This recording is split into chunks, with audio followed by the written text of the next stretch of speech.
Hello বন্ধুরা, welcome to my channel. তোমরা সবাই কেমন আছো? আশা করি তোমরা সবাই খুব ভালো আছো। আমিও ভীষণ ভালো আছি।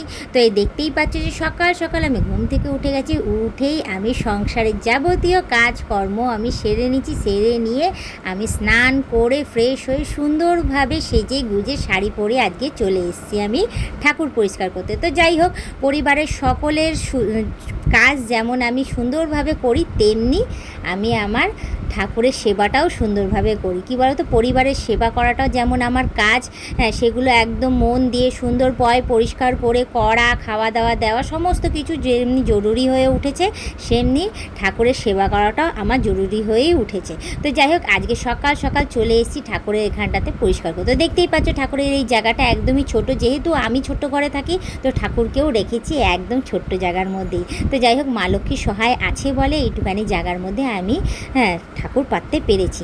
তো যাই হোক, এই জায়গাটা দেখতেই পাচ্ছ একদম ঝুল হয়ে গেছিলো, জানো তো। কিছুদিন থেকে আমি পুজো দিতে পারছিলাম না ঠিক করে, যার জন্য এই অবস্থা হয়েছিল। তো আজকে আমি কী করছি, ঠাকুরের এই জায়গাটা পরিষ্কার করে নিচ্ছি। দেখতেই পাচ্ছ যে নিচে যখন ফেলেছি, নিচে একদম নোংরায় ভর্তি হয়ে গেছে, যার জন্য নিচের এই জায়গাটাকে আমাকে পরিষ্কার করে এক জায়গায় জড়ো করে নিতে হচ্ছে। সেখানটা আমি পরে পরিষ্কার করে নেবো। আগে ঠাকুরের জায়গা পরিষ্কার করে নিই। দেখতেই পাচ্ছ তার সাথে সাথে সমস্ত কাজ আমাকে একে একে হাতে হাতে করে নিতে হচ্ছে। আর তোমরা তো জানোই যে সংসারের কাজ করতে আমি ভালোই বাসি। হ্যাঁ, যেমন আমার সংসারের কাজের সাথে সাথে মানুষের সেবা করাটাও যেমন জরুরি হয়ে উঠেছে, পরিবারের সেবা করাটাও যেমন জরুরি হয়ে উঠেছে, তেমনি ভগবানের সেবা করাটাও আমার কাছে জরুরি হয়েই উঠেছে। তো আরেকটা কাপড় নিয়ে নিলাম, নিয়ে আমি ভালো করে এখন ফটোগুলোকে পরিষ্কার করে নিচ্ছি। তোমরা ভাবছো যে ফটো পেতেছি, হ্যাঁ গো, কী করবো বলো, মূর্তি আমার কাছে নেই। মূর্তি আমি এখনও পাতিনি, যেহেতু আমার ঘর নেই এখনও পর্যন্ত, সেভাবে ঠাকুর ঘরও নেই, যার জন্য আমি ছোট্ট মানে ফটো কিনে নিয়ে এসেছি। ফটো কিনে নিয়ে এসে ঠাকুরের এই জায়গাটায় পেতে নিয়েছি। পেতে নিয়ে আমি নিজের পছন্দ মতো আমি ভালোভাবে যতটুকুনি যা পারি আমি ভগবানের সেবায় লাগাই। ভগবানকে সেইটুকুনি আমি ভোগ দিই, ব্যাস, ভগবান ওভাবেই খুশি হয়। আর ভগবানের কাছে একটাই প্রার্থনা করি, যাতে আমার সংসারটাকে সুন্দর রাখে আর ভালো রাখে, সবাইকে সুস্থ সবল রাখে। তো যাই হোক, আশা করি এতদিনে আমার সমস্ত কথাই আমার ভগবান শুনেছে আর সব আশাটাই পূর্ণ করেছে। আগামী দিনেও আমার সব আশাও পূর্ণ করবে।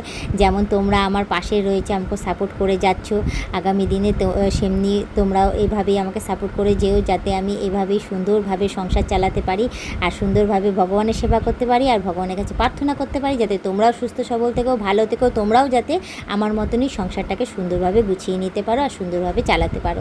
তো দেখতেই পাচ্ছ একে একে সমস্ত ঠাকুরের জায়গাগুলো আমি পরিষ্কার করে ঠাকুর পেতে নিচ্ছি। পেতে নিয়ে তারপর গিয়ে চলে যাব পুজো দিতে, কারণ এখনও পর্যন্ত ফুল পাড়া বাকি রয়েছে, একটুখানি ফুল আছে, সেই একটুখানি ফুল দিয়ে ঠাকুরকে পুজো দিয়ে নেবো। কারণ আমাদের নিজেদের কাছেই একটু আধটু যা ফুল হয় ওটাই সবাই মিলে ভাগ করে নিয়ে আর ঠাকুরকে পুজো দিয়ে নিই। তো এদিকে আমার গোছানো কমপ্লিট হয়ে গেছে। তার মাঝখানে একটা কথাই বলবো যে আমাকে দেখতে কেমন লাগছে না লাগছে আর আমার ঠাকুরের এই জায়গাটা কেমন লাগছে না লাগছে অতি অবশ্যই কমেন্টে জানিও। পারলে আমাকে ফলো করে দিও আর আমার সাবস্ক্রিপশনটা নিয়ে নিও, ঠিক আছে। আর এদিকে দেখো আমি একে একে সমস্ত ঠাকুরকে আমি সাজিয়ে নিচ্ছি। দেখতেই পাচ্ছ সমস্ত ঠাকুর তোমরা চেনো তো, কোনটা কি কোন ঠাকুর অতি অবশ্যই কমেন্টে জানিও, ঠিক আছে। আর আমার এই সংসারটা কেমন লাগলো না লাগলো অতি অবশ্যই কমেন্টে জানিয়ে দিও। তো এই দেখো আমার ছোট্ট একটা ভোলানাথ, যেটা আমি তারকেশ্বর থেকে নিয়ে এসে দেখো আমি সুন্দরভাবে এটাকে পেতে নিয়েছি। পেতে নিয়ে তারপর পুজো করি আমার ছোট্ট ঠাকুর ঘর। তো যাই হোক, আমার তো ভীষণ পছন্দের, তোমাদের কেমন লাগলো অতি অবশ্যই জানিয়ে দিও। তো আজকে ব্লগ ভিডিওটা আমি এখানেই শেষ করছি। আবার অন্য দিন অন্য কোনো সময় আমি ব্লগ ভিডিও নিয়ে হাজির হয়ে যাব। আজকের মতো টাটা, বাই বাই, সুস্থ থেকে এভাবে আমাকে দেখতে থেকো, আমার পাশে থেকো, আমাকে প্রচুর পরিমাণে সাপোর্ট করে এগিয়ে নিয়ে যেও।